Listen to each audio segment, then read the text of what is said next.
দেশের ১২টি অঞ্চলের উপর দিয়ে ঘন্টায় ৮০ কিলোমিটার বেগে ঝড়ো হাওয়া বয়ে যেতে পারে বলে সতর্ক করেছে বাংলাদেশ আবহাওয়া অধিদপ্তর। এর সঙ্গে বৃষ্টি বা বজ্রবৃষ্টিরও আশঙ্কা রয়েছে। সোমবার ভোর ৫টা থেকে দুপুর ১টা পর্যন্ত দেশের অভ্যন্তরীণ নদী বন্দরগুলোর জন্য প্রকাশিত পূর্বাভাসে এমন তথ্য জানানো হয়।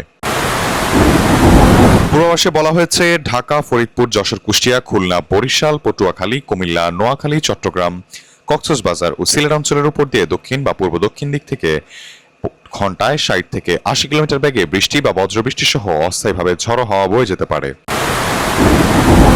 এ কারণে এসব এলাকার নদী বন্দরগুলোকে ২ নম্বর নৌ হুঁশিয়ারি সংকেত দেখাতে বলা হয়েছে।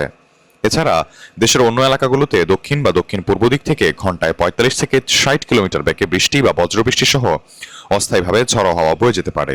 এসব এলাকার নদী বন্দরগুলোকে ১ নম্বর নৌ হুঁশিয়ারি সংকেত দেখাতে বলা হয়েছে।